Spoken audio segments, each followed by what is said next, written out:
इयत्ता 12वी FB paper 2 यातील 12वा चॅप्टर रेफ्रिजरेटर डीप फ्रीजर किंवा त्याला मराठीत शीत कपाट असे म्हटले जाते तो बघणार आहोत.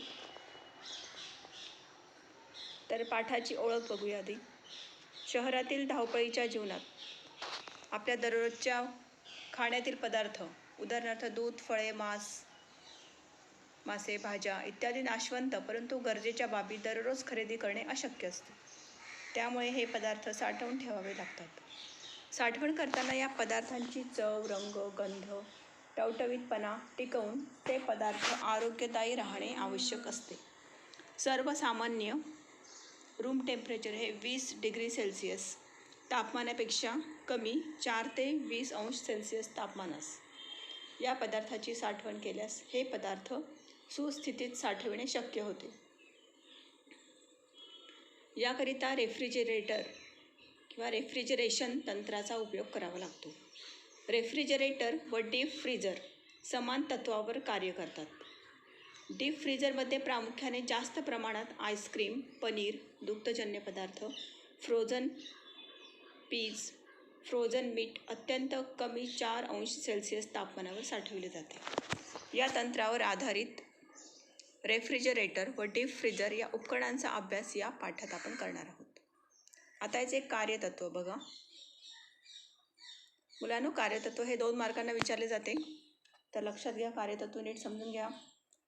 तर एखाद्या ठिकाणचे तापमान कमी करण्यासाठी तेथील उष्णता शोषून घेणे आवश्यक असते. तसेच हे कमी झालेले तापमान टिकवून ठेवावे लागते.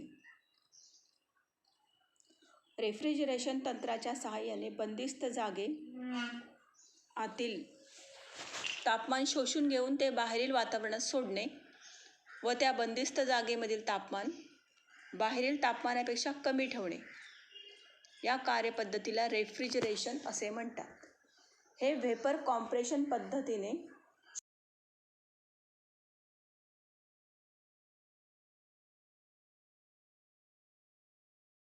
मुलांनो, या रेफ्रिजरेशन क्रियेचे किंवा सायकलचे प्रामुख्याने 4 टप्पे आहेत. पहिला आहे कॉम्प्रेशन, नंतर कंडेन्सेशन, त्यानंतर एक्सपान्शन आणि इव्हॅपोरेशन. आता कॉम्प्रेशन. वायुरूप रेफ्रिजरेशन गॅसवरील यांत्रिक दाब वाढवून रेफ्रिजरेशन गॅसचे रूपांतर रेफ्रिजरेशन द्रवात करणे. याकरिता सील्ड कॉम्प्रेसर पंप कार्य करतो. बघा, कॉम्प्रेशनमध्ये काय होतं, वायुरूप रेफ्रिजरेशन गॅसवरील यांत्रिक दाब वाढवून रेफ्रिजरेशन गॅस जो असेल त्याचे रूपांतर रेफ्रिजरेशन द्रवात केले जाते आणि याकरिता सील्ड कॉम्प्रेसर पंप कार्य करतो. दुसरी प्रक्रिया आहे कंडेन्सेशन. तर रेफ्रिजरेशन वायूचा द्रव होताना त्याची उष्णता वाढते. हाय प्रेशर पाईपला ब्राझिंग केलेल्या रेडिएशन फिन्सच्या साहाय्याने रेडिएशन फिन्स म्हणजे काय असेल, जसं आपण रूम कूलर असेल किंवा रूम हीटर असेल त्याला ज्या बारीक बारीक रेषांप्रमाणे झडपा दिसतात बारीक बारीक, त्यांना म्हणायचं फिन्स. त्याच्या सहाय्याने ती उष्णता बाह्य वातावरणात फेकली जाते. तुम्ही ह्या फिन्स आपल्या घरी जर का रूम कूलर असेल तर त्या कूलरला बघा, तुम्ही त्याची हवेची डायरेक्शन चेंज करण्यासाठी एक बटन फिरवतात.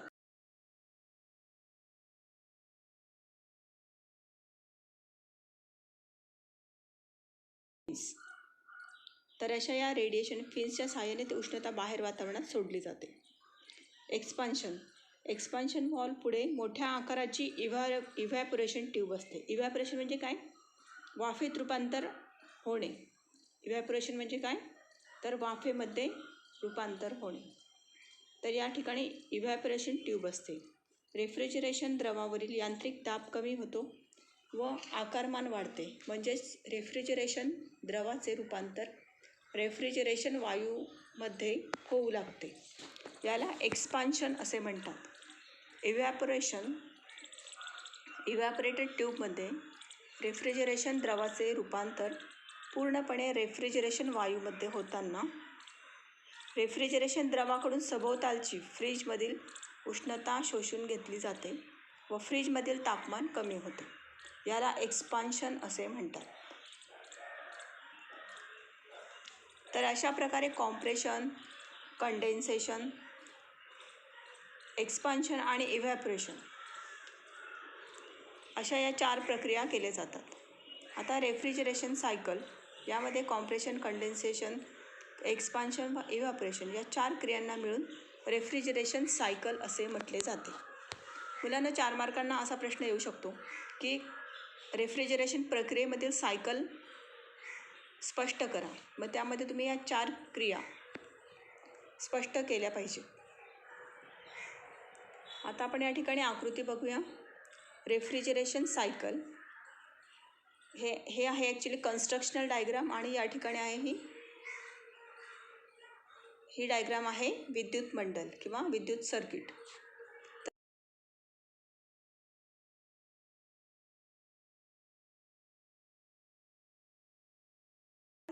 लो प्रेशर गॅस या ठिकाणी या पाईपमध्ये लो प्रेशर गॅस असतो. त्यानंतर रेडिएटर फिन्स, कंडेन्सर ह्या बघा या ठिकाणी रेडिएटर फिन्स असतात आणि हा कंडेन्सर. या ठिकाणी दिला आहे इव्हॅपोरेटर आणि या ठिकाणी हीट अपवर्ड डायरेक्शनला दाखवलेली आहे. या ठिकाणी आहे एक्सपान्शन वॉल्व. त्यानंतर हा आहे लिक्विड. तर ॲरोची डायरेक्शन बघा. या ठिकाणी बघा ॲरो हा कसा दाखवला आहे, या ठिकाणी अपवर्ड डायरेक्शनला. त्यानंतर हे अप डाऊन आणि ही दिशा या साईडला कॉम्प्रेसर पंपकडे गेलेली आहे. या ठिकाणी यामध्ये काय असेल, हाय प्रेशर गॅस असणार.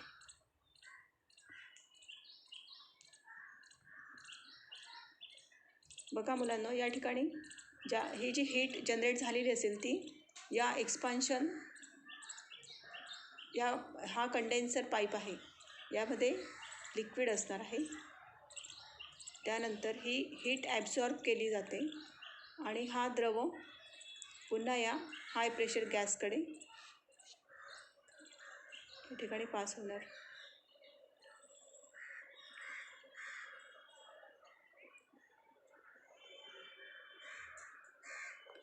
या ठिकाणी या रेडिएटर फिन्स काय आहेत, तर या ठिकाणी जी उष्णता निर्माण झालेली असेल ती हीट बाहेर टाकण्याचं काम ह्या रेडिएटर फिन्स करणार.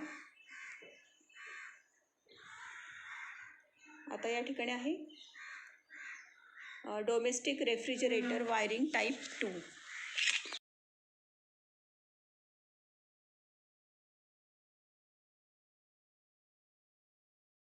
लाईव्ह वायर ही लाल वायरने दाखवली आहे, न्यूट्रल या ठिकाणी ब्ल्यू दाखवली आहे आणि अर्थिंग ही ग्रीन दाखवलेली आहे.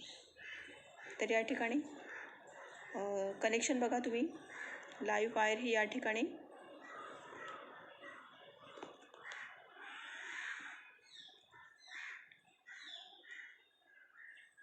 या एका 2 वे स्विचला, मुलांना या ठिकाणी हे नाव व्यवस्थित कळत नाही आहे पण हा एक या स्विचला इथे 2 वे स्विचला हा बसवलेला दिसतो आहे.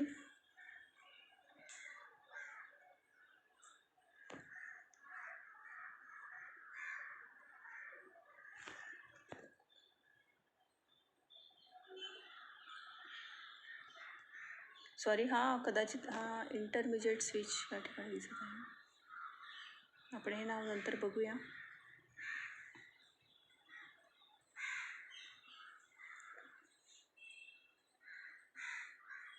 बघा या ठिकाणी ही आहे मोटर.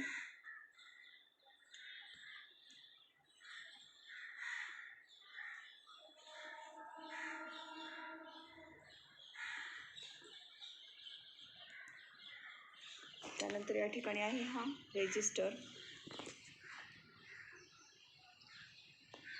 या ठिकाणी नावं क्लिअर दिसत नाही.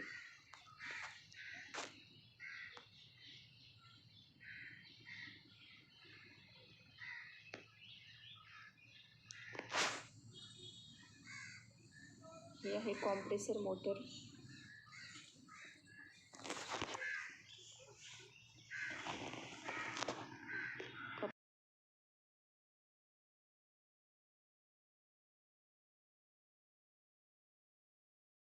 असेल तर त्यात ही डायग्राम प्रिंटमधून व्यवस्थित बघा, कारण या PDF ॲक्च्युअलमध्ये हे दिसत नाही आहे.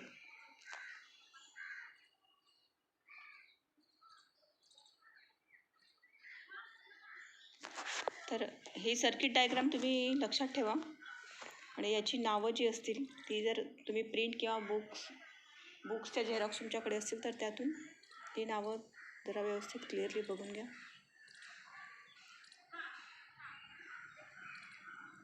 बघा, या ठिकाणी रचना दिली आहे. तर सर्वसामान्य रेफ्रिजरेटरची रचना ही आकृतीमध्ये दाखवल्याप्रमाणे असते. विविध उत्पादक व क्षमता यानुसार यामध्ये काही बदल संभवतात. रेफ्रिजरेटरची क्षमता पदार्थ साठवणूक आकारमानानुसार असते. उदाहरणार्थ 165 लिटर हे त्या रेफ्रिजरेटरच्या आतील रिकाम्या पोकळीचे आकारमान असते. रचनेनुसार सिंगल डोअर, डबल डोअर असे प्रकार पडतात. उत्पादक कंपनी स्वतःची काही वैशिष्ट्ये जसे स्टॅबिलायझर, डोअर साईड ॲडजस्टमेंट्स देत असते. सर्वसाधारण रेफ्रिजरेटरचे घटक पुढीलप्रमाणे आहेत. पहिला आहे आउटर कॅबिनेट, दुसरा इनर कॅबिनेट, तिसरा डोअर गास्केट, चौथा बिटवीन कॅबिनेट आणि पाचवा फ्रीज व सेल्फ, सहावा आहे वॉटर ड्रेन सिस्टीम, सातवा आहे कॉम्प्रेसर. तर यातला पहिला आपण बघूया आउटर कॅबिनेट. फ्रीजच्या बाह्य घटकाला आउटर कॅबिनेट असे म्हणतात. हे ब्लॅक शीटपासून बनवलेले असून त्यास आकर्षक रंग दिलेला असतो. हा रंग गंज प्रतिबंधक, म्हणजे त्याला गंज लागू नये अशा तऱ्हेचा असतो. त्यानंतर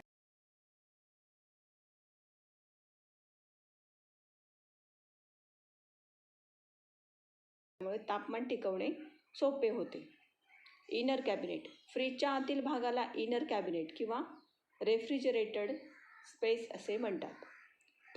हे PVC कोटेड ब्लॅक शीटपासून बनवलेले असते. काही उत्पादक हे cabinet food grade hard PVC मटेरियलमध्ये मोल्डेड स्वरूपात बनवतात. यामध्ये थर्मोस्टॅट व लॅम्प बसविण्याची व्यवस्था केलेली असते. Door gasket. डोअरमध्ये देखील आउटर व इनर असे भाग असतात. आतील हवा लीक होऊ नये व तापमान टिकून राहावे म्हणून डोअरवर फोल्डिंग असलेले फूड ग्रेड रबर गास्केट बसविलेले असते. विद्यार्थ्यांना आपण बघतो ना, जेव्हा आपण फ्रीज उघडतो आणि लावतो तर त्यावेळेस ती दरवाजाची आणि फ्रीजच्या बॉडीची जी ग्रीप बसते त्या ठिकाणी जी प्लास्टिकची असे रिंग टाईप दिसते आपल्याला, प्लास्टिकची रिंग. जशी आपल्या कुकरला आपण एक रिंग बसवलेली असते त्याचप्रमाणे अशी रेक्टँग्युलर आयताकृती आकाराची एक अशी त्या ठिकाणी रिंग असते. त्याला म्हणायचं डोअर गास्केट त्याला म्हणायचं असतं. तर यामध्ये देखील आउटर व इनर असे दोन भाग असतात. आतील हवा लीक होऊ नये व तापमान टिकून राहावे म्हणून आउटर फोल्डिंग असलेले फूड ग्रेड रबर गास्केट बसवलेले असते. त्यानंतर बिटवीन कॅबिनेट. इनर कॅबिनेट व आउटर कॅबिनेट या दोन्हीमधील पोकळीस बिटवीन कॅबिनेट असे म्हणतात.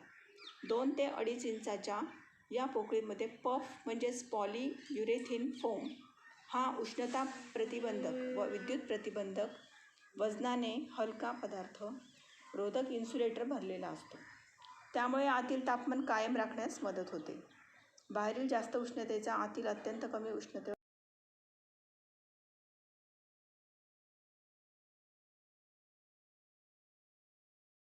सर्वात वरील भागात इव्हॅपोरेशन कॉईल असते. त्या भागाला फ्रीजर असे म्हणतात. तेथील तापमान 0 अंशापेक्षा कमी असून या विभागात स्वतंत्र झाकण असते. त्याच्या खालीच चिलर ड्रेन ट्रे असतो.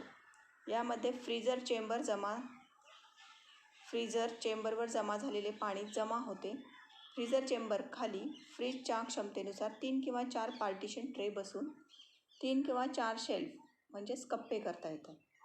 सर्वात खाली व्हेजिटेबल व फ्रूट कॅबिनेट असते. डोअरला असलेल्या खाचरमध्ये वरील बाजूस एग्ज रॅक, बॉटल रॅक एकाखाली एक बसवलेले असते. हे ॲक्रेलिक मटेरियलपासून बनवलेले असते. विद्यार्थ्यांना ॲक्रेलिक शब्द लक्षात ठेवा. रिकामी जागा जोडी लावा चुटकी बरोबरसाठी. ॲड ऑन प्रकारे खाचेत बसवलेले असतात. वॉटर ड्रेन सिस्टीम, फ्रीजरवर जमा झालेले पाणी किंवा बर्फ ज्याला फ्रॉस्टिंग असे म्हणतात ते चिलर ड्रेन ट्रेमध्ये जमा होते. तेथून ते ड्रेन पाईपमधून फ्रीजच्या मागील बाजूस असलेल्या ड्रेन पाईप आउटलेटमधून कॉम्प्रेसरवरील हॉलमध्ये सोडते. त्यामुळे कॉम्प्रेसर थंड होण्यास मदत होते. ज्या फ्रीजमध्ये वॉटर ड्रेन सिस्टीम नसते तेथे थर्मोस्टॅटवर असलेले डिफ्रॉस्टिंग नॉब दाबून आतील पाणी मागील भागात असलेल्या ड्रेन पॉटमध्ये जमा होते. सध्या बाजारात नॉन फ्रॉस्टिंग डिफ्रॉस्ट कॉईल वापरलेले फ्रॉस्ट फ्री असे फ्रीज उपलब्ध आहेत. कॉम्प्रेसर रेफ्रिजरेशन सिस्टीममधील हे अत्यंत महत्त्वाचा घटक असून हा सर्वसाधारणपणे हार्मेटिक कॉम्प्रेसर असतो. कुठला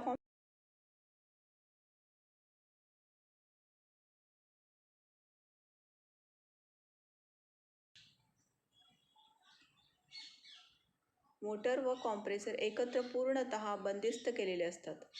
याची वॅटेज क्षमता ही रेफ्रिजरेटरच्या लिटर्स क्षमतेनुसार ठरविली जाते. रेफ्रिजरंटचा दाब व तापमान वाढविण्याचे काम कॉम्प्रेसरमध्ये होते. तसेच वायुरूप रेफ्रिजरंट डिस्चार्ज लाईनमधून कंडेन्सरमध्ये ढकलला जातो. 8 नंबर रेफ्रिजरंट कूलिंग इफेक्टसाठी वापरण्यात येणाऱ्या पदार्थाला रेफ्रिजरंट असे म्हणतात. पूर्वी अमोनिया R717 याचा वापर रेफ्रिजरंट म्हणून केला जात होता. अलीकडच्या काळात R12 वापरला जात होता. सध्या R134A हा रेफ्रिजरंट जास्त वापरला जातो. बघा मुलांनो, तर रेफ्रिजरंट म्हणून कोणत्या पदार्थाचा वापर केला जातो? R134A हा शब्द लक्षात ठेवा, अंडरलाईन करून ठेवा त्याला. 9 नंबर कंडेन्सर. तर डिस्चार्ज लाईनमधून वायुरूप स्वरूपात असलेल्या रेफ्रिजरेंटमधील उष्णता शोषून घेण्याचे काम कंडेन्सरमध्ये केले जाते. यामध्ये त्याचे द्रवरूप रेफ्रिजरेंटमध्ये रूपांतर करून द्रवरूप अवस्थेत साठवणूक होते. रिसिव्हर कंडेन्सरची आउटलेट ही लिक्विड रिसिव्हर जोडलेली असते. ही एक प्रकारची स्टोअर टँक असून यामधून liquid refrigerant high pressure pipe लाईनद्वारा एक्सपान्शन वॉलला जोडलेली असते. एक्सपान्शन वॉल हा कॉपर वॉल असून तो इव्हॅपोरेटरच्या इनलेटला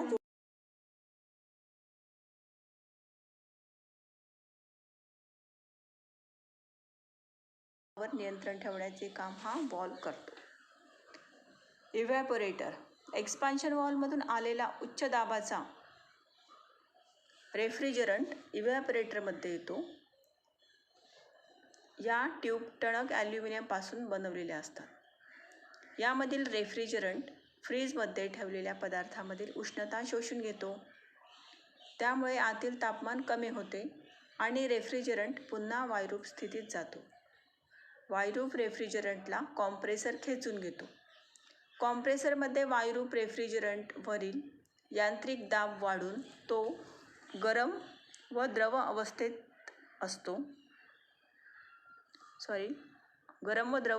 तो जातो. कॉम्प्रेसरपासून पुन्हा रेफ्रिजरेशन सायकल सुरू होते.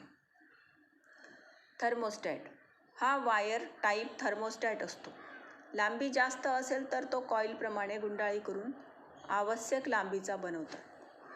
थर्मोस्टॅट वायर दुमडणे चेपविणे टाळावी. काही फ्रीजमध्ये थर्मोस्टॅटऐवजी थर्मिस्टर वापरले जातात. थर्मिस्टर हा थर्मल रेझिस्टंट असतो. थर्मिस्टरचा विरोध तापमानावर अवलंबून असतो. बघा या ठिकाणी हा थर्मोस्टॅट दिलेला आहे.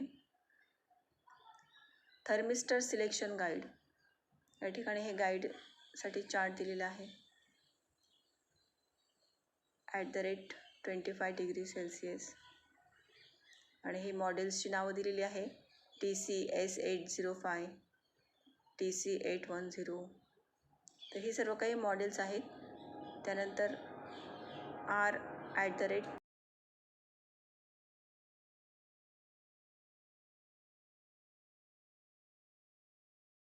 रेंज, यामध्ये -55 degree Celsius, 100 micro ampere range,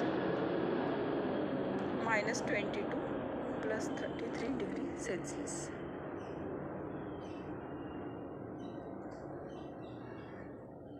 ही करंटची रेंज या ठिकाणी दिलेली आहे. हे थर्मिस्टर सिलेक्शन गाईड आहे. बघा विद्यार्थ्यांनो, या ठिकाणी आपल्याला फ्रीजची डायग्राम दिलेली आहे.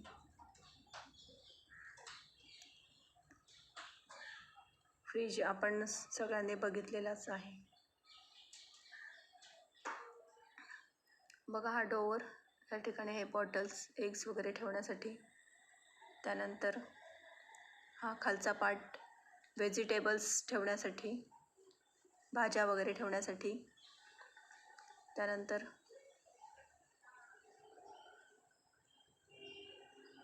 या ठिकाणी फ्रूट आणि वर या ठिकाणी आईस्क्रीम वगैरे. तर हे बघा या ठिकाणी या ठिकाणी आहे डोअर स्विच. डोअर बंद करताच हा स्विच ऑफ होतो आणि आतील लाईट बंद होतो. डोअर ओपन करताच या ठिकाणी लाईट ऑन होतो. हा आहे डिफ्रॉस्ट हीटर, या ठिकाणी दिलेला आहे. इव्हॅपरेटर फॅन इथे मागच्या बाजूला असतो. इथे खाली टेम्परेचर कंट्रोलसाठी बटन असते. इथे मागच्या बाजूला इथे हा कॉम्प्रेसर फॅन आहे आणि हा कॉम्प्रेसर. त्यानंतर हे ड्रेन.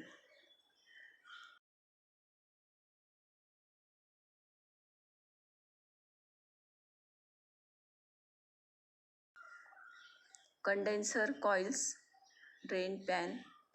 मुलांनो, आजकाल आधुनिक टेक्नॉलॉजीमुळे खूप काही आधुनिक असे रेफ्रिजरेटर आलेले आहेत की ज्यामध्ये आपल्याला बटन प्रेस करून फ्रीजरमधला जो आईस आहे तो काढण्याची गरज नसते, तर ॲटोमॅटिक त्या ठिकाणी डिफ्रॉस्टिंगची प्रक्रिया होत असते आणि या ट्रेमधले जे पाणी आहे ते सुद्धा आपल्याला काढण्याचं काम नसतं.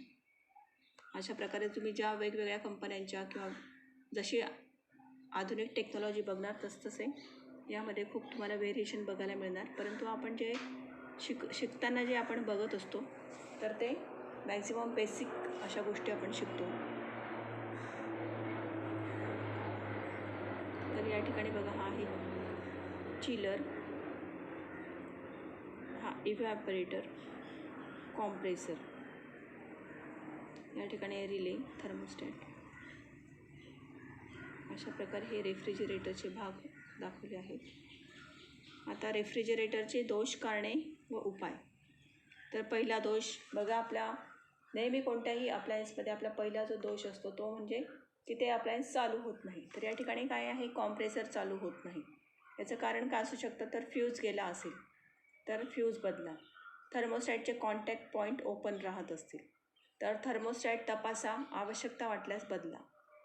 त्यानंतर थर्मोस्टॅटचे कॉन्टॅक्ट पॉईंटमध्ये डस्ट जमा झाली असेल, थर्मोस्टॅटचे कॉन्टॅक्ट पॉईंट साफ करा. त्यानंतर सप्लाय व्होल्टेज रेंज असेल तर सप्लाय व्होल्टेज तपासा, आवश्यकता असल्यास स्टॅबिलायझर वापरा.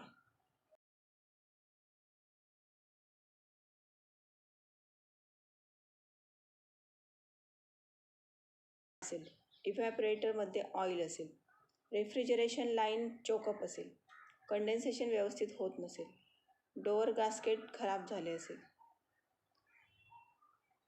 बघा, रेफ्रिजरेंट जर लीक झाला असेल तर जॉईंट ब्रेझिंग करून रेफ्रिजरेंट रिफिलिंग किंवा रिचार्ज करा. दुसरं, थर्मोस्टॅट बिघडला असेल तर तो दुरुस्त करा, बदला. इव्हॅपरेटरमध्ये ऑइल असेल आणि त्यामुळे कूलिंग इफेक्ट मिळत नसेल तर त्यामध्ये जमा झालेले ऑइल काढून टाका. त्यानंतर जर कंडेन्सेशन व्यवस्थित होत नसेल आणि त्यामुळे कूलिंग इफेक्ट मिळत नसेल तर सिस्टीममधील ऑइलचे भाग फ्लशिंग करा व रिचार्ज करा. आणि जर कंडेन्सेशन व्यवस्थित होत नसेल, त्यामुळे कूलिंग इफेक्ट मिळत नसेल तर कंडेन्सर स्वच्छ करा. डोअर गास्केट खराब झाला असेल तर तो गास्केट बदला. पुढचा तिसरा दोष आहे फ्रीजला हात लावता शॉक लागतो. तसे असेल तर कॉम्प्रेसर असेंब्लीमध्ये फेज वायर बॉडीला चिकटली असेल. त्यासाठी कनेक्शन तपासून व्यवस्थित करा. थर्मोस्टॅट कनेक्शन लाईव्ह वायर बॉडीला चिकटली असेल तर थर्मोस्टॅट कनेक्शन तपासून व्यवस्थित करा. टेम्परेचर सेटिंग होत नाही तर थर्मोस्टॅटच्या सेन्सिंग टिपवर बर्फ साचला असेल तर तो साफ व कोरडा करून पुन्हा वापरा. थर्मोस्टॅट खराब झाला असेल, थर्मोस्टॅट बदला. लॅम्प जर प्रकाशित होत नसेल, हा जर दोष असेल तर डोअर प्रेस स्विच ऑन होत नसेल तर डोअर प्रेस स्विचची स्थिती झीज तपासा. दुसरं, होल्डरमध्ये बल्ब सैल झाला असेल, होल्डर तपासा, होल्डर बल्ब बदला. बल्ब एलिमेंट फ्यूज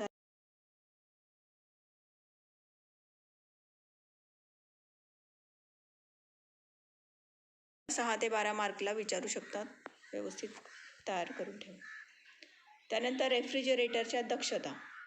याची पहिली दक्षता आहे तर उभारणी करताना तो नेहमी समतोल जागेवर त्याची उभारणी करा. त्यानंतर उभारणी करताना भिंतीपासून 6 ते 9 इंच अंतर सोडा. तिसरं, रेफ्रिजरेटरला योग्य दाबाने सप्लाय मिळण्याची शक्यता नसेल तेथे व्होल्टेज स्टॅबिलायझरचा वापर करा. रेफ्रिजरेटरची कंडेन्सर कॉईल अधूनमधून स्वच्छ करा. रेफ्रिजरेटरमध्ये क्षमतेपेक्षा जास्त सामान भरू नका. त्यानंतर रेफ्रिजरेटर बंद करताना दरवाजा व्यवस्थित बंद झाल्याची खात्री करा. रेफ्रिजरेटरचा थर्मोस्टॅट आवश्यकतेनुसार सेट करा. रेफ्रिजरेटर फ्रॉस्ट फ्री नसल्यास आठवड्यातून एकदा डिफ्रॉस्ट करा.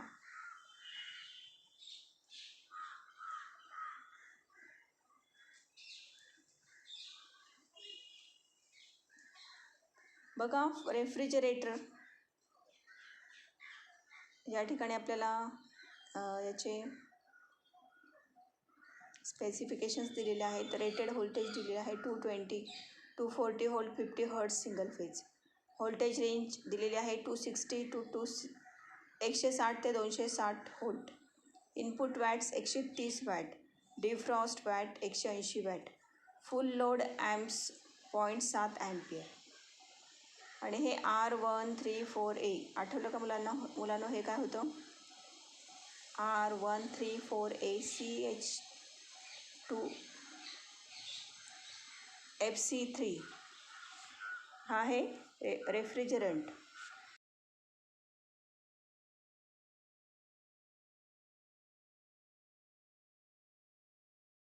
रेफ्रिजरेटरच्या मॉडेलनुसार उत्पादकाने दिलेल्या सूचना व त्याची मंडलाकृती त्या ठिकाणी त्यांनी प्रोव्हाइड केलेली असते.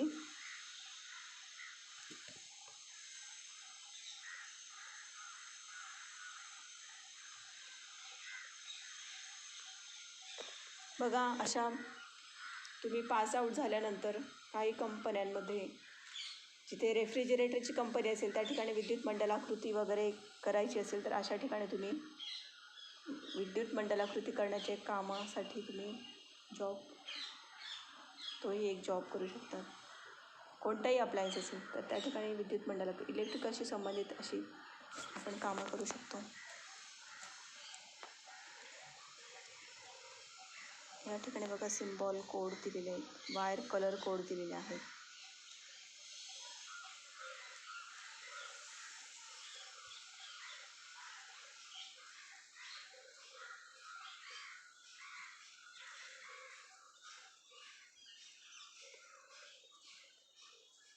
तर आता याचा जो पुढचा पार्ट आहे डीप फ्रीझरचे प्रकार, हा आपण नेक्स्ट लेक्चरमध्ये बघूया.